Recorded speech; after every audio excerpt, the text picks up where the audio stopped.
If you are living and if you are doing what you want to do at whatever pace at which you want to do, your quality of life, first and foremost, has to be measured by you, not by other people describing what you do. Hello, I'm John Brink, and we are podcasting on the Brink from Prince George, British Columbia. And for those that around the world that wonder where is British Columbia, or where is British Columbia, obviously is in Canada, and then Prince George is in the middle of British Columbia, and it's about 800 kilometers or 500 miles north of Vancouver. And that's exactly in the middle, north to south, east to west. It's a beautiful, beautiful province, a little bit of winter. And today we have an amazing guest, and his name is Dr. Ravi R. Welcome to the show, Doctor. Thank you. So you John mind, right? Yeah, John Brink. You mind if I call you Ravi or? Ravi is fine. Ravi is fine. And Ravi has an amazing background from on the medical community, has been involved there for at least 40 years, is a speaker, a writer, and an amazing credentials. So maybe tell us a little bit about from where you are located, Ravi, and then from there on in, give us a back of your background and from where you started and where you are today. Thank you, John. I'm actually right now coming to you from Northern Virginia near Washington, D.C., about 35 miles south of Washington, D.C. It's Northern Virginia is among the wealthiest counties in the United States. The two wealthiest counties of the United States is Loudoun County and Fairfax County, and I live in Fairfax County and I work in both Loudoun and Fairfax counties. I run a clinic. We have offices in Fairfax and Loudoun counties. I'm a physician by training. I got my physician's license in 1983. So on January 10th, 1983. So in another 30 days, I will be 41 years as a physician. Wow. And yeah, it's been a long journey. But time passes quickly when you are doing something that you love. So I didn't really see the time go by. I came to the U.S. in 1988 as a researcher, as a research fellow in medicine at Harvard Medical School. I was a dual fellow in medicine at the medical school in Boston, Harvard Medical School, and also a fellow at the MGH Cancer Center. And I did my doctoral work there for about 5 years. So I have both a physician's degree as well as a doctoral PhD kind of degree in biochemistry and molecular biology. I spent about 10 years of research and then came over to Washington, D.C. to get my credentials and license in the U.S. as a physician and started practice as well as clinical research in Fairfax County. So were you born in the U.S. then, or did you come from? No, I was born in India. I was born in India. India. I was 30 years old when I came to the U.S. Right. I was exactly 30 years old. And you came from the New Delhi area, or which part of India did you come from? I was born in Mumbai, which is Bombay. It used to be known as Bombay. It's known as Mumbai. Right. I was brought up in eastern India in a town called Jamshedpur, and I did my physician's degree from Patna in the state where I grew up, and my doctoral work in New Delhi. So I've been kind of all over the US, all over India, and then from New Delhi I came to Boston, and from Boston I came to Washington D.C. and now in Northern Virginia. So So already you laid your foundation, though, for your medical specialties in India before you even yes, came to the United States. Was that then already being recognized in the United States as well, those credentials, or did you? But I hear for some people that have specialties in other countries, once they come to Canada, in my case, they have to so start all the over. well, there you don't have to start entirely all over. The U.S. recognizes your basic degree, so I Right. don't have to go and do medical school again. But Exactly. I have to. What the U.S. requires is that they understand that they recognize my basic degree as sufficient for me to prove my competency by passing the same exams as a US medical graduate. So when a US student goes to medical school, he has to pass step 1, step 2, and step 3 of Right. the qualifying exams. So I, as a foreign medical graduate, have to come and I also had to undergo the step 1, step 2, and step 3 Right. that a US graduate. So I have to show that I am equal to a US graduate. And then after that, I have to be competitive enough to go into a residency program. So there are barriers. You have to cross the hurdles. I was fortunate in some respects. I passed my step 1 and step 2 while I was in India. I did not even. So when I came to the US, uh, I just had to take the step 3. I did not have to do step 1 and step 2. Right. I did my physician's degree in India, and then while I was doing my doctoral work in India, I decided to pass the U.S. exam. So I took the U.S. step 1 and step 2 while I was in India, and then when I came to the U.S., I came as a researcher, and Right. because I was recognized as a talented researcher, I got offered the residency program without having to go through all the loops. So it was almost like, we would like to have you. Can we handshake and you? When can you join? Kind of. So it was not the usual barriers for me that existed for most other foreign graduates. I was able to. I had some good fortune in that sense. So the other thing about it, Ravi, what appears to me, correct me if I'm wrong, when you came to the United States, to Boston, I believe you said initially you were only 30. Was Yeah. that, is that so? You were very successful in terms of bringing yourself to the level of not only a medical doctor but also especially in become a doctorate of medicine and So yeah, I was a little. I guess I was a little ahead of the curve. I was. I finished high school at 16 instead of 18 as was customary. So I had a 2 year head start there. I was uh, I was 22 when I became my. I was 22 when I got my physician's license, wow, and I that's young. started my. Yeah, I was very young, and then I was I did my I got my I started my doctoral degree 1985. So I was 26, Wow. 26, and I was 28 when I got my doctorate. So I was Wow. 28 or 29. Yeah, I was pretty young then. Uh, Well, it gave you a real head start, and especially to the levels where you gradually became.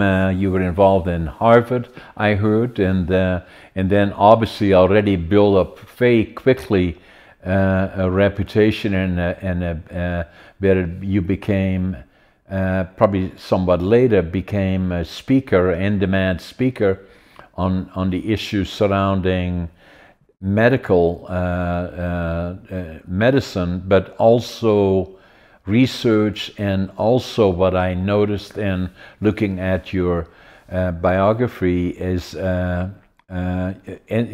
entrepreneurial because you are managing a very large organization. Maybe tell us a little bit about that. So yeah, I was young when I started off. So yeah, looking back, I can see that the fact that I had that head start allowed me to do more number of things in the same amount of time as compared to other people, and actually dabble in more number of fields. But so I finished my physician's degree, did research for about 10 years, and then went back into medicine.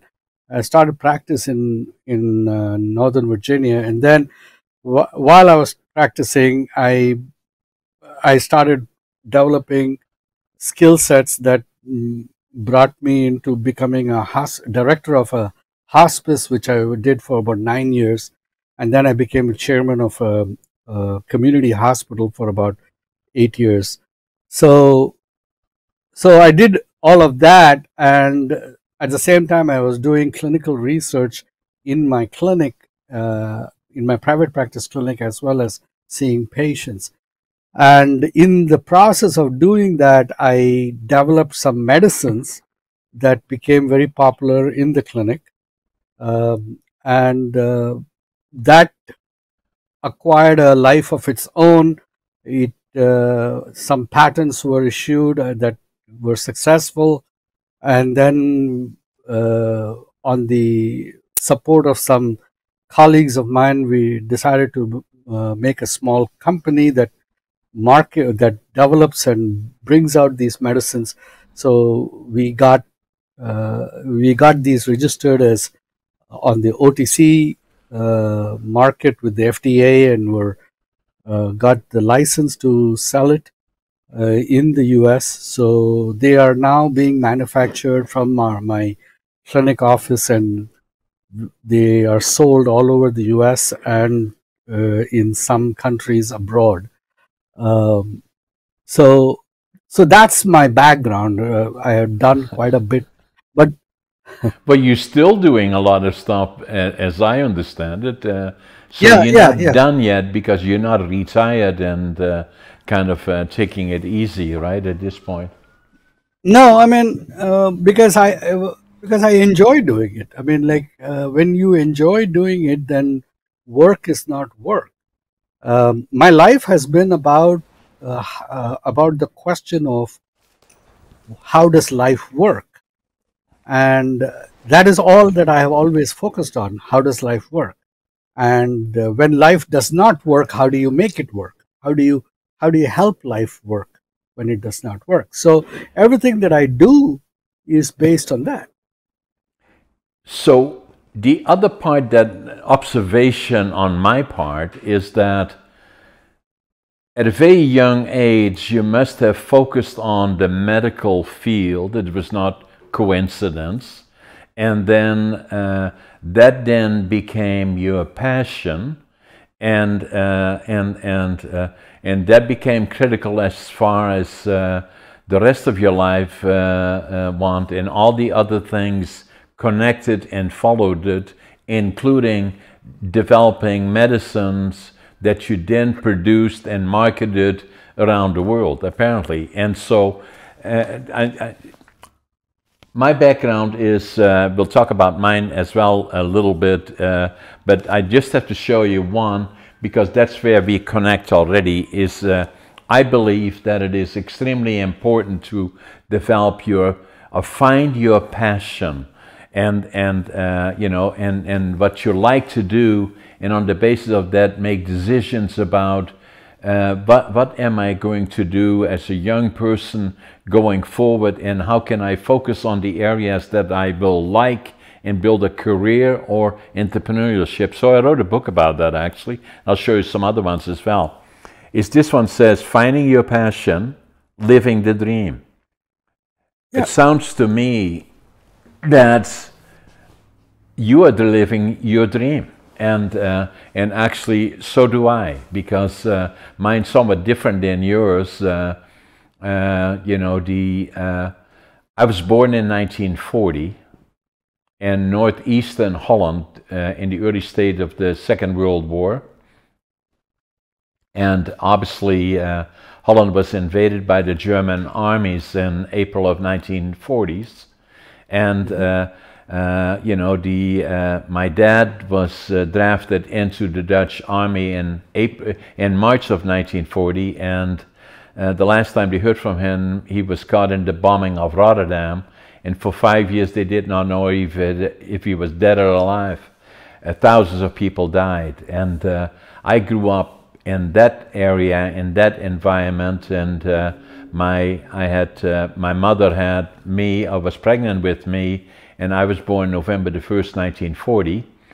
And then I had a sister 1 year older, brother 2 years older, and it was rough. It was a difficult time.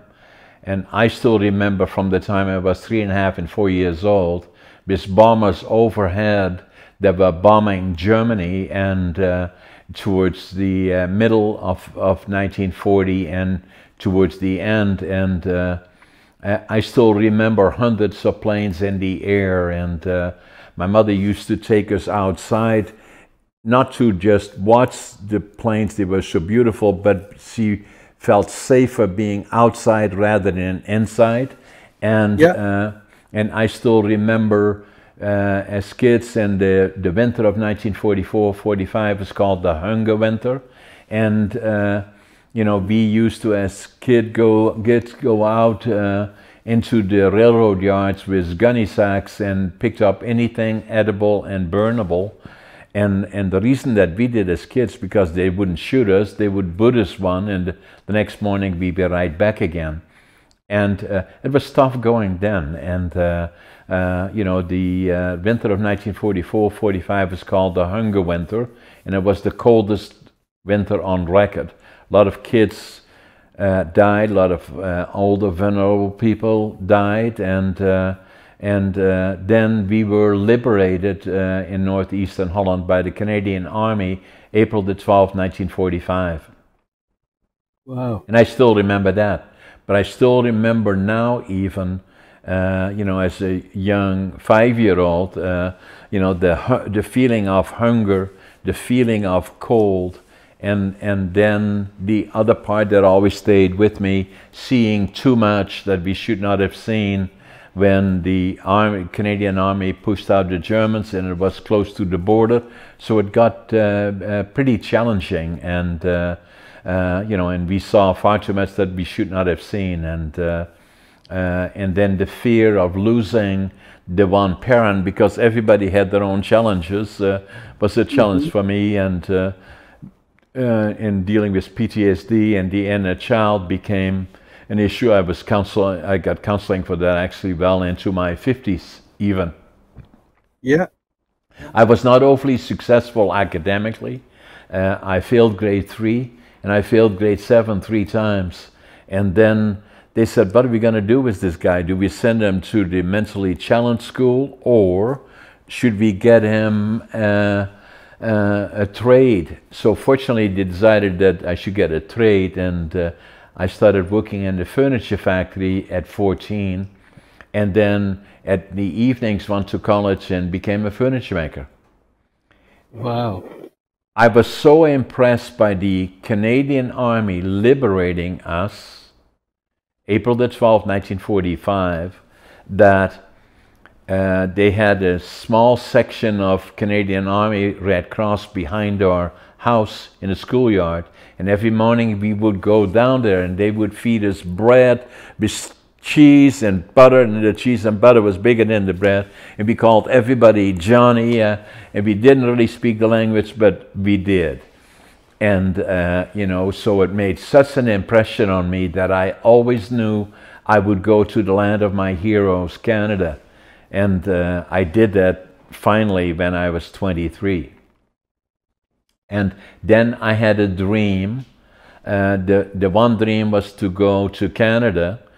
And I was going to go when I was 17. My parents wouldn't let me, and I was then drafted into the Dutch Air Force for 30 months, and then worked in the forest industry in Holland for a period, and then went to Canada when I was 23. And I didn't feel I felt I had somewhat failed in Holland, because all the kids that I would go to school with all went to college and university, and I became a laborer. Now I'm proud of that, but then it was kind of looked down on, and I always felt like I had to show to me that I could do it. I kind of felt I could do it just as well as the other guys and girls, you know, and so I decided to go to Canada, and I wanted to build. Another dream that I had is go to Canada, and then my dream was to build my own lumber mill. And all the timber in Canada is in British Columbia. And so I did that when I was 23, July of 1965, and flew into Montreal, then took the train across Montreal to Vancouver, and then all I had with me is one suitcase, 3 books, 2 sets of clothes, and I had $150 Canadian dollars when I left Amsterdam. And then I couldn't speak the language, didn't know a soul, didn't have a job. By the time I got to Vancouver, fortunately I went to the immigration office, and there was a German fella, and I could speak some German. I told him what I wanted to do. He said, go to Prince George. That's the boom town. That's where they're building sawmills, and that by now we know is about 800 kilometers, 500 miles north of Vancouver. So I took the Greyhound and to Prince George. Was about 14 hours and slow, but when I came off the bus here, about 3 blocks away from where we are sitting now, and I stepped off the bus in July of 1965, and I had my suitcase, my 3 books, 2 sets of clothes, and I counted my money in my pocket, and my employees gave me this actually. I had exactly $25.47, but more importantly, what I had is attitude. Mm-hmm. I will always look at the positives. No matter how tough the day is, I believe tomorrow will be a better day. My glass is always half full. I had passion. I love to do the things that I do, and I give it everything that I got. I still do that now, even today at 83. And then the other one, work ethic. I work harder than anybody else, and what will follow is success. And so that's, then starting from that point here, and then from the bottom up, already becoming a cleanup man, first with the lumber mill here, and then fairly quickly, within a year and a half, I was a superintendent, and then 10 years after I got here, I had a company called the Brink group of companies that have 10 different companies, and we employ a lot of people. But the one point that I was going to make, Ravi, is that the reason that I came here is to start anew, because how it works in Holland, as it does in other places likely, is that as you finished and look for, at some point you get married and you buy a house, or you want to get a job, or then if you go someplace applying for the job, they say, okay, well, where are your diplomas? Well, I didn't have any diplomas. So, and although I amazingly was already doing quite well in Holland, but I felt I had to start anew from the ground up with nothing. Nobody, don't speak the language, start out right from the bottom to prove to me, only me, that I could do it. And so hence, that's what I did, and then gradually build up companies. But even after 32 years being here, in 1997, I walked into a store here, a bookstore, and I opened a book in the bookstore, and the book's title was Driven to Distraction, and it said it was about ADHD. I had never heard of it. I had no idea. And the more I read about it, the more I said, oh my God, that's me. And so I got the book, I wrote in the book in Dutch because I was ashamed of it, because it thought the stigma was considered to be a mental shortcoming, a problem, if you wish. And so I wrote in it in Dutch. Now I finally know who I am. And, obviously later as I become more knowledgeable about it and started looking at Google and about ADHD, and it took me 5 years before I even talked to my own doc, who was a friend, had delivered our 2 daughters, and when I was already 62 years old, walked into his office and he said, "Hey John, why are you here?" I said, "I think I got ADHD." And so we looked at it, checked it out, and yeah, I do.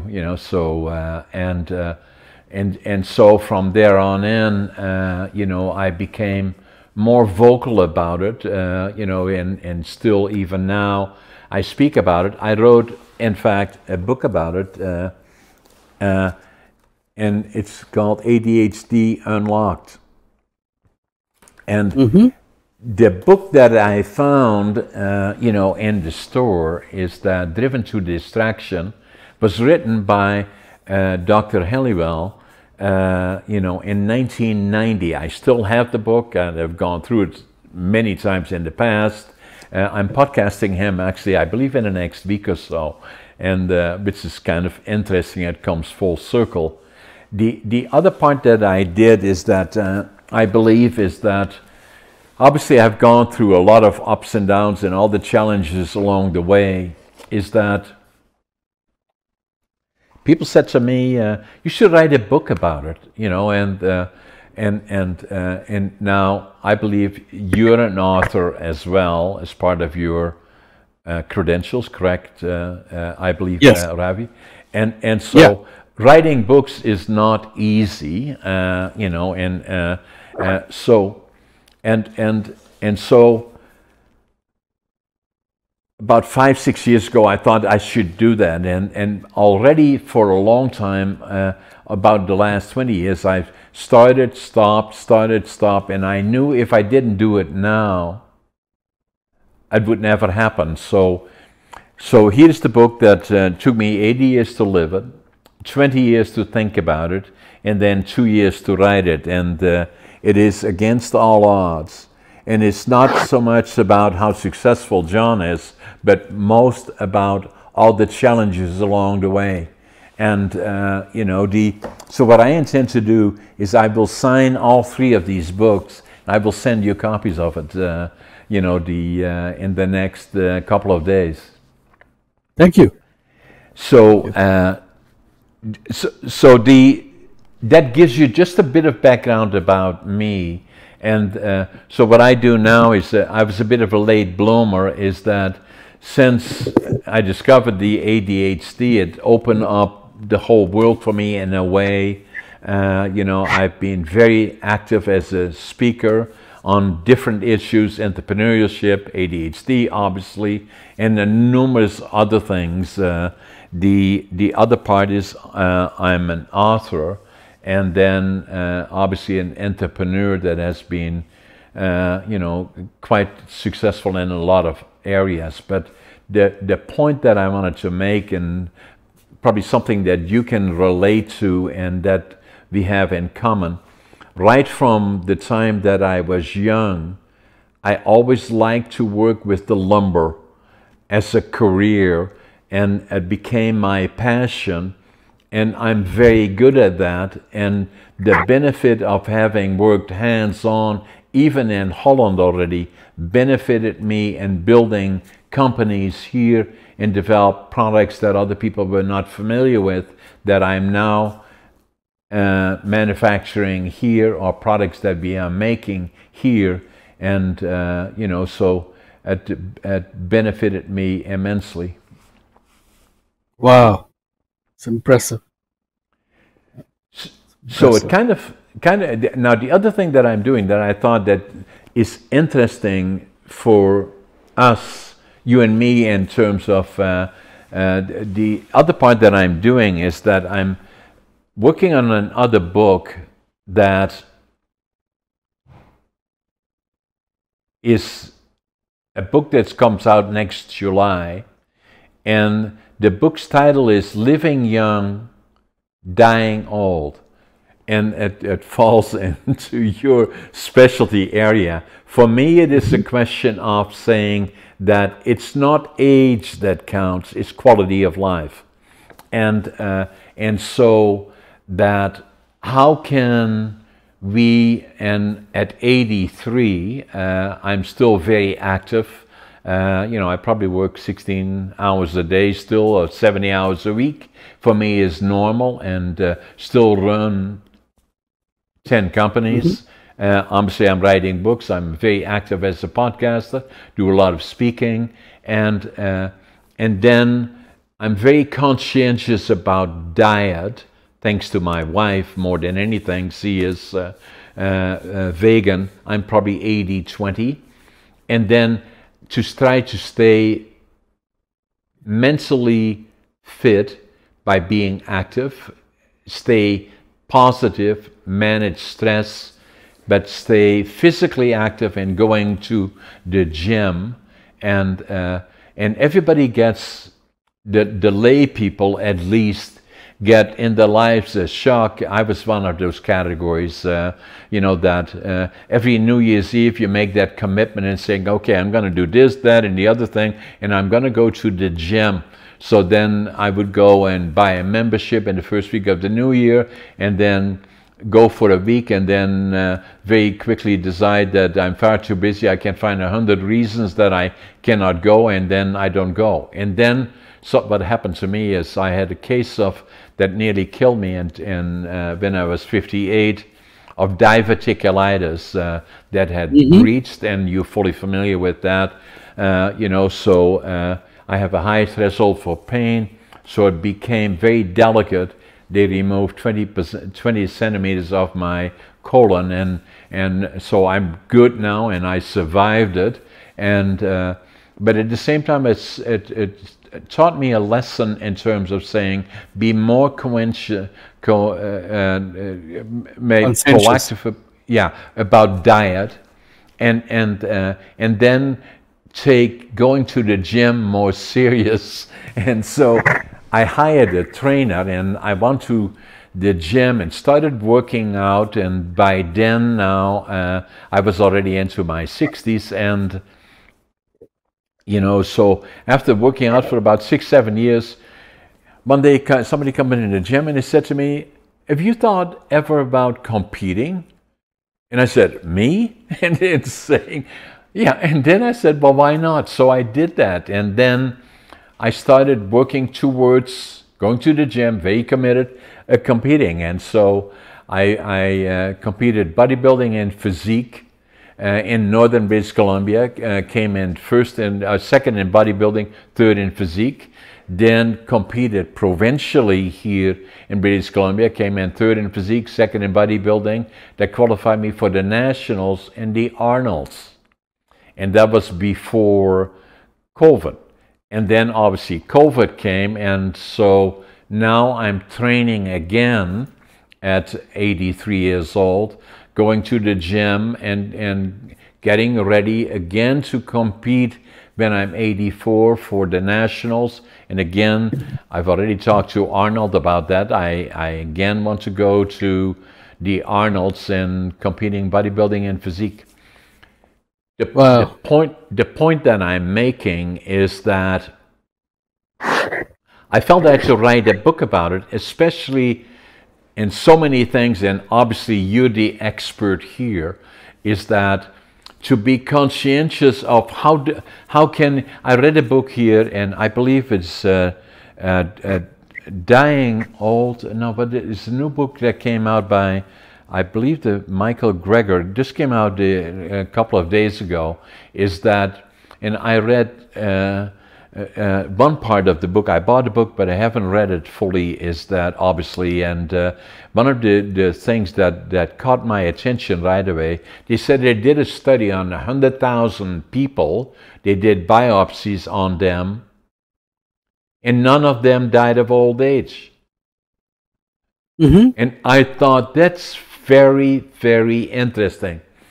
And so anyway, so I'm writing the book from a lay perspective in terms of how can we be more proactive in terms of living longer and have good quality of life. I know so many people that are in the 40s, 50s, or whatever they are, and they're saying, "What are you doing? Are you doing that?" I say, "I'm too old. You know, I can't do that anymore." And I say, "No. How can you be still active and and live that full quality of life and be able to still have the ability to be functioning in terms of with quality.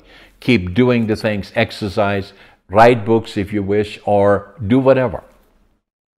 So there is a perspective of that. The perspective is, first of all, if you are living and if you are doing what you want to do at whatever pace at which you want to do, your quality of life, first and foremost, has to be measured by you, not by other people describing what you do. So there are two aspects to our life. One is the experience that we have, and the other is the story that we have about our life. And the story of our life is partly told by us and partly told by others about us. And too many people get caught up in the story of what other people would say about them, and they get trapped in that. Um, one of the things in my life is that I never really concerned myself too much about what other people were talking about me. Um, I just did what I wanted to do whenever I wanted to do it, and I did so. I that allowed me to explore things that were not very popular. For example, in India, where everything is measured by, okay, how successful, how did you make money, and all that. I gave up a medical career to go into basic research at a time when people were saying, "What the hell? You just became a doctor. You should be going out there and making money. And instead, you are going and playing around with test tubes. Why are you doing that?"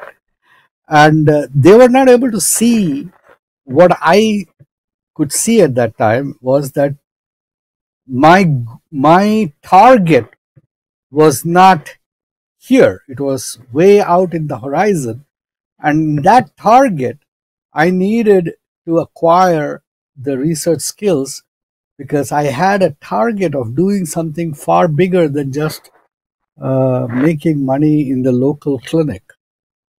And and since at that stage of my life, I could not talk to people about my target, I kept that target private. So I just said, I want to do research, and suffered through the negative discussions that were happening in my circle about how Ravi is wasting his life away. And that's okay. I just ignored that. It was not easy. There was a lot of conversation about it. So what I did was I moved myself away from that conversation. I isolated myself. I stopped going to those places. I stopped attending family gatherings because the family gatherings would be all about, oh, what was your income this year, or what was your this one, and I didn't want to do that.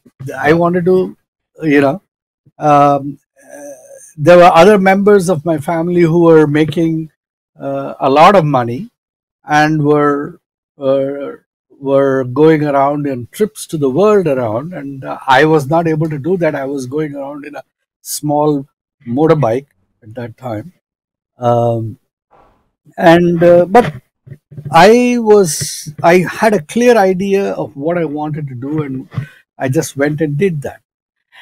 The other thing about uh, when you talk about living the dream and passion, I I was passionate about my desire to understand why life works, what life works, why does it work, how does it work, how can we make it work when it is not working. That was always my passion. Even as a small child, I was interested in all the frogs and the little fish and so on and so forth. So it was always about life and what makes life work. And I took that passion, but along the way, I discovered I had a gift.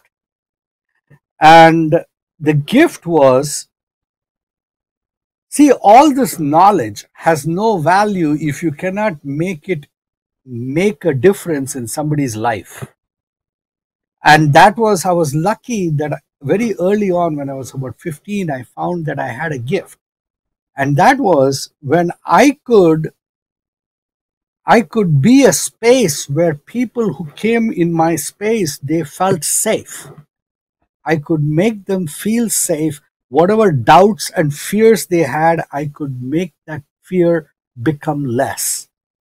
And I did not say any words. I could be in a way that allowed them to calm down, and the storm that was going on in their head would be less intense. So I combined this passion about how does life work into biology and the management of disease, as well as how do you enable people to live with confidence and fearlessly. So when I started putting these two together, my talent towards life and understanding life with my gift of removing fear and doubt, these two became very powerful. And so that was my true calling, the what you call my why. My why for doing my passion was to enable empowerment to happen to the people who came to me. And that allowed me to build my clinic and become a top doctor and so on and so forth. But it is all about just this one gift, and the application of all my talents, my skills towards this one gift. Uh, and in this process, I live the dream. The dream being able to manifest who I am, the gift I have, in the passion of my life. And that was very easy in retrospect, but it was an evolution that took place from 17, 16 or so till now I'm 65. So about almost 49, 50 years I've been doing this. Um, and it has taken me across the world on this.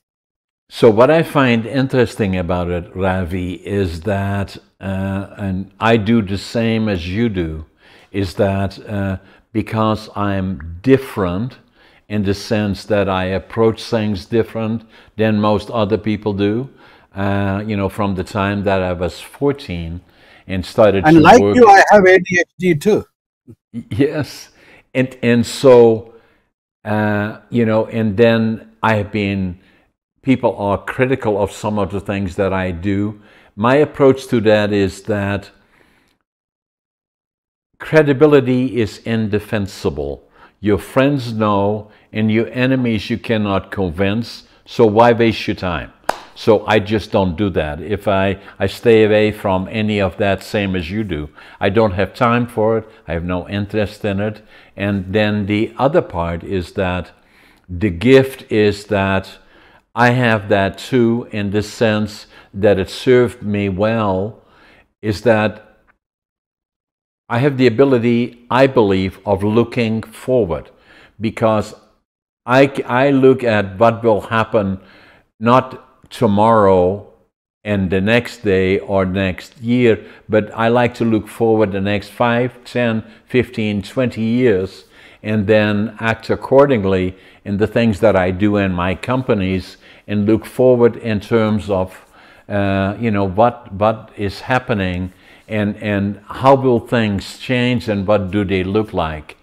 And that has served me well in my industry. And then the other part, I love to talk to people. A lot of people, as I said earlier, when I wrote the book, they said to me that, "Oh my, you're so successful." I didn't feel that way, and then until a couple of things that happened is the one with the ADHD thing. The other part that I did not have the confidence in the early stages, and I did have difficulty communicating to more than about 3 or 4 people in my company. Outside of that, it was difficult until in 1990, when I was 50 years old. Somebody suggested I should go to Toastmasters. I don't know if you're familiar with Toastmasters. And I said, okay, what are they doing there? They said, well, you just sit down and you listen to it, and maybe you like it, and you go for it. So I said, as long as nobody asks me any questions, because I don't want that. And then halfway through the meeting, somebody stood up and say, "Hey, John, tell us about you." And I said, "Oh my God, there you go." So anyway, I stayed in Toastmasters for 10 years and became what they call the Distinguished Toastmaster. And that gave me confidence, that helped me, together with the things that I had done, is knowing that I finally had proven to myself that I was not better than, but at least equal to my friends that had gone to college and university in the areas that I specialized in. And the communication skills that I developed in Toastmasters has served me well, because now I'm an in-demand speaker, and I speak and so are you. And then I obviously have the amazing talent of being, I don't know for what reason, but I'm a good writer. And, and obviously I've been quite successful in business. But the key part to me was of finding that confidence. And now if I give presentations, especially to younger people, I say, come to peace with who you are. Every individual, you are uniquely different from anybody else in the world. Be at peace. You don't have to be, young people in particular, getting so preoccupied how they look and what they dress and all the other things. You say, come at peace with who you are. And then try to find and get to know about the things that are going on around you. If you decide on careers or what should I do in my life, because the sooner you can find a direction, the more, like you did, you can focus on that area. And then and I have people ask me saying, well, how do you do that? I say, talk to people about that. Entrepreneurs or people that have been successful are quite willing to share with you what they have done if you ask them a question. Can they show you what the career would be in that direction? Make inquiries, find out, because that at the end, the finding that passion to living your dream is very critical. And if somebody asks me, and so John, are you living your dream? I am. Even now at 83, I'm living my dream. And so those are the things that are important to me, is that after all this time, the unfortunate part and that's why I'm active on writing about ADHD and speaking about ADHD, is that it took me from 14 until 62, for nearly 48, 50 years to find out, and I was 62, that I had ADHD, and I believe that I call it a superpower. I could not have done what I've done, all the things that I'm doing, 10 companies, then writing books, doing podcasts, and doing all these things that I do, going to the gym and competing.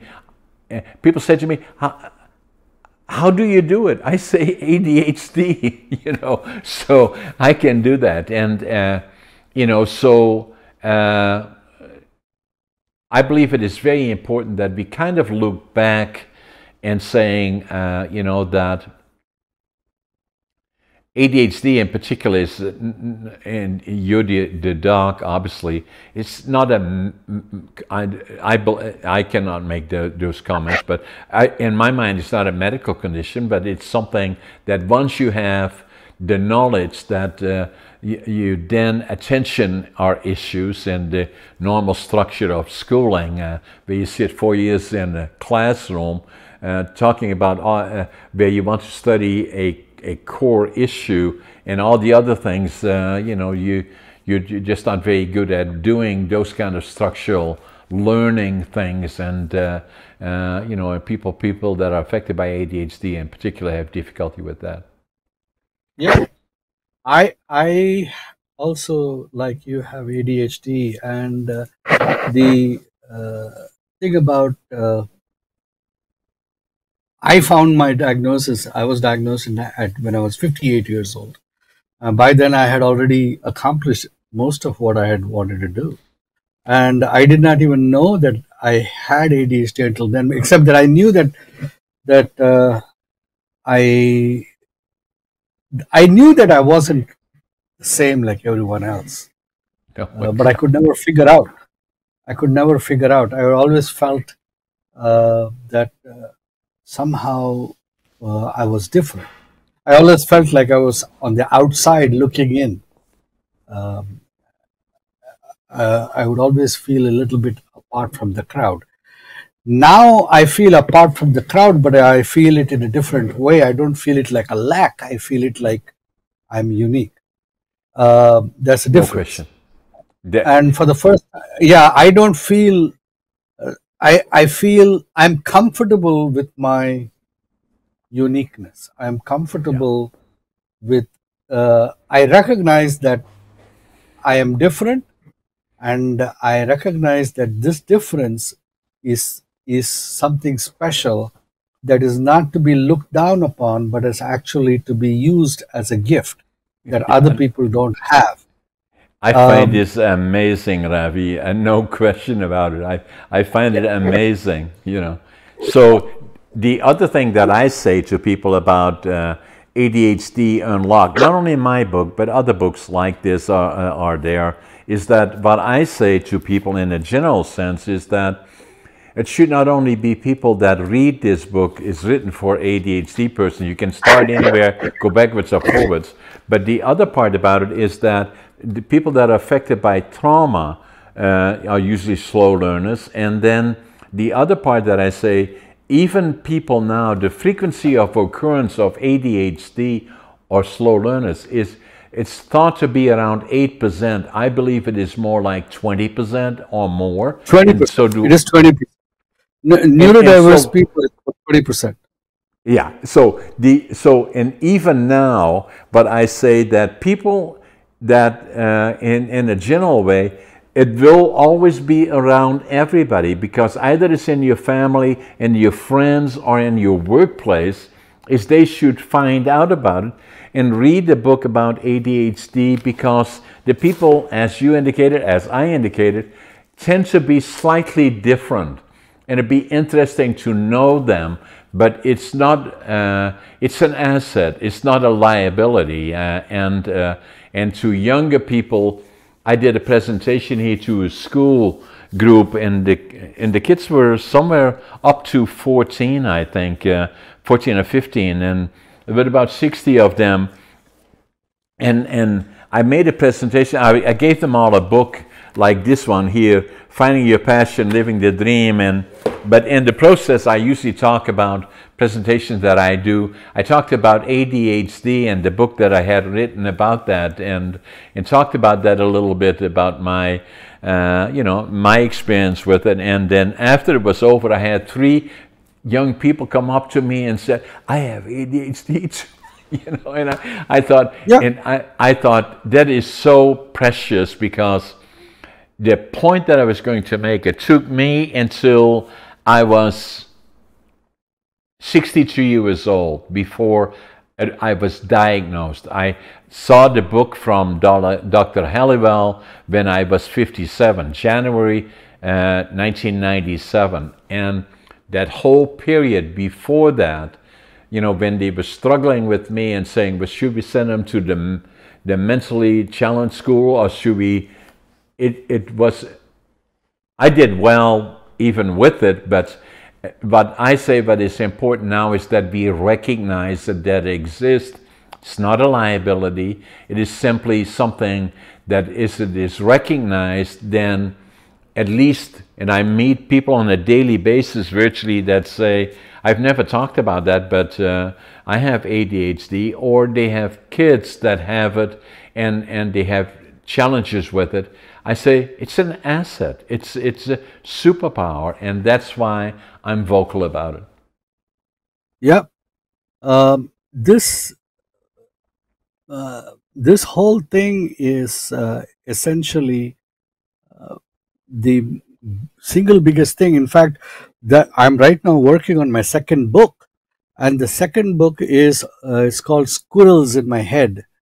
I love it. Yeah, yeah, yeah. The title is Squirrels in My Head: Neurodiversity in Tomorrow's Workforce.